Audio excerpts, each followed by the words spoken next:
All right, I've been trying to film at least something once a month, and I'm here with Love, and we're going to watch an old movie. Yeah, we're going to watch Frankenstein. Frankenstein, because I have not seen any movie before Snow White and the Seven Dwarfs. And guess what? This one came out like 8 years earlier. Wow. Cool. So I'm excited. I haven't seen a lot of old movies, and I would like to get an appreciation for them. So let's see how it is. I hope I like it. I don't know when Snow White came out. It might not be 8 It's years. 37. Snow White? Yeah. So this is 31, so 6 years. 6 years. Yeah, 6 All years. right. Very cool. Let's do it. All right. Well, we just finished the movie, and what did you think? I've seen it before. I haven't seen it in a few years, though, so I didn't realize when I had watched it years ago that there was no musical score. I mean, obviously, at the beginning and at the end. Yeah, there's a beginning musical score and end credits score. Yeah, and I was looking it up while we were watching the movie. This came out in 1931, like we were saying before. It was really hard to mix sound effects, dialogue, and music at the same time in these movies. So they were just like, fuck it, no music. Yeah. You know? And even as a composer, I agree, dialogue and sound effects are going to be more important. But I love the movie. I mean, like, I think that people have to know what they're getting into with this. They're not going to be scared. They can't expect a movie that is, like, really polished and well made. This movie is important not because of how good it is, it's important because of how it influenced literally every other movie that came after it. I mean, there are parts in this that Bryce mentioned clearly influenced Beauty and the Beast. You know, and that's a movie that came out in, 91 or something? So that's like decades later. And to this day, I think we still feel the effects of it. But yeah, I'm curious to your thoughts, though, Bryce. I am biased. I grew up with these movies, so I like it. So my thoughts are a little bit different. Yeah. So my thoughts. Let's see. For a product of its time, I think it's actually very good. I thought it almost felt like it was a commentary a little bit on what it's like to be someone that is mentally disabled, and like how children treat them like innocently, and then it put children in danger and other people in danger as well. And some parts I thought that the Frankenstein's monster was trying to like protect people and then be innocent, and then other times he just like straight up murdered them. And it's interesting that it's like, oh well, he doesn't have morality, and maybe that's the thing that separates the creation from us. I think it's supposed. The book, I've read the book also. The book is very different from the movie. I was telling Bryce before we started watching it, the book is a lot more philosophical than the movie. It's been a long time since I read the book. I was 8 when I read the book, it's a pretty intense book to read as an 8-year-old. But this movie is definitely trying to be more of a spectacle, and a lot of the richness of the ethics of the book or of the morality of the book, it's really watered down for the movie. The movie is not focused on that. I think the movie takes one aspect of the book and just runs with it so it could put its focus and energy towards the spectacle, and that one aspect is the moral grayness of the character. I think people are supposed to walk out of the movie thinking, was he good or was he bad? You know, it's definitely...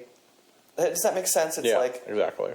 So, I think the questions that you're bringing up right now, or the points that you're bringing up right now, are exactly what they wanted people to think. And I actually think it's pretty impressive that, you know, God, what has it been, like 95 years since this movie came out? 95 years later, and it still has the same effect on us in that way, where we sit here thinking, was the monster good, was the monster bad? What are your thoughts on that? I mean, it seems like this movie stands the test of time not only because it's influential, but, you know, from my perspective at least, it seems like it's still doing the thing that it set out to do, you know, which is make you think, is he good or is he bad? Yeah, I think that it's not supposed to be clear on purpose. And, there are a lot of very interesting editing decisions. Just some parts were, like, chopped up and some parts were sped up.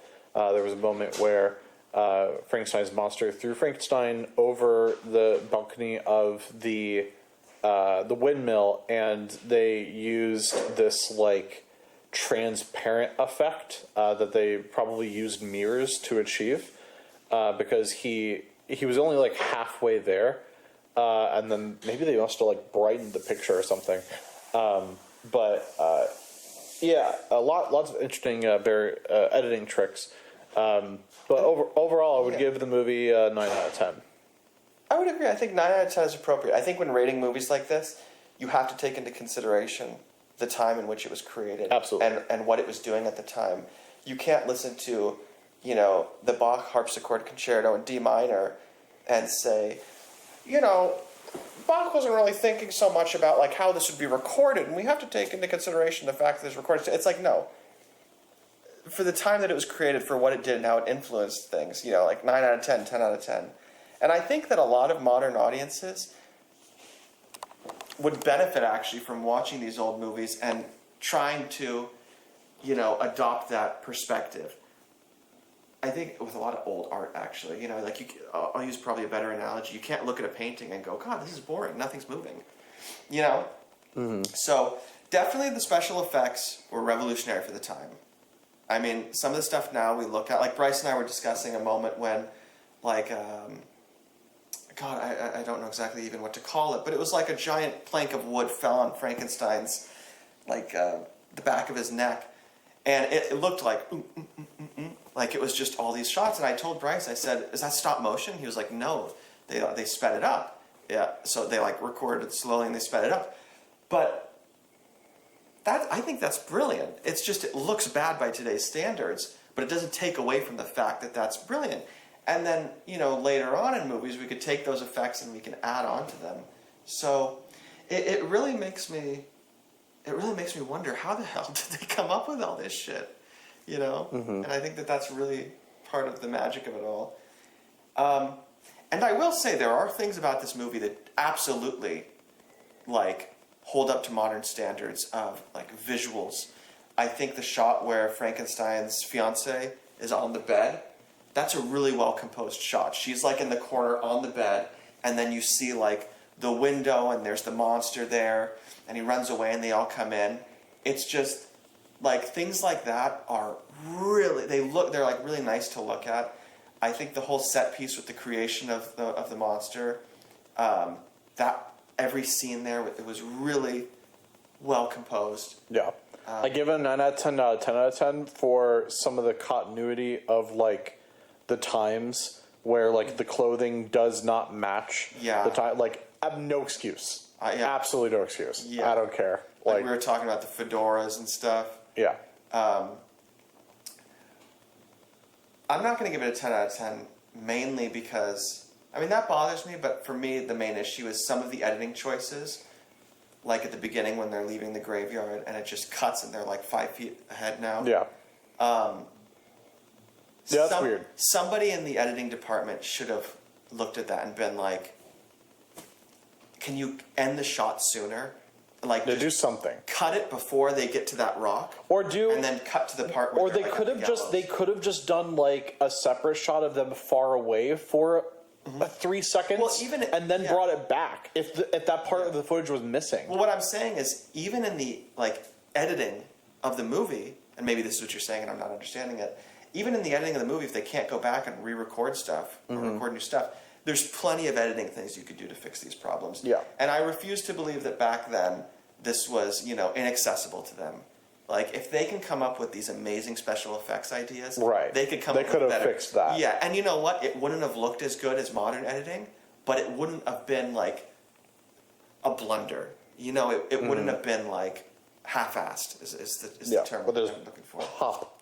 Yeah. Jump forward. Yeah, and there were a couple moments like that. I counted 3, But I mean, the ending set piece with the windmill on fire looked really good. Yeah. That looked really impressive. Spoiler alert, in case you haven't seen this 95-year-old movie, I like when they throw Frankenstein off the windmill, or when the monster does. Just that looked cool. Like, I know it was just like a doll that they threw off the windmill, but I think it looked convincing. Like, to be completely honest. So, yeah, it's just great movie, super influential. I think this is one of those movies that, like, if you're going to study cinema, you have to at least watch this one. Yeah, I'm glad I watched it. Thank you for showing me. Of course, yeah. Yay.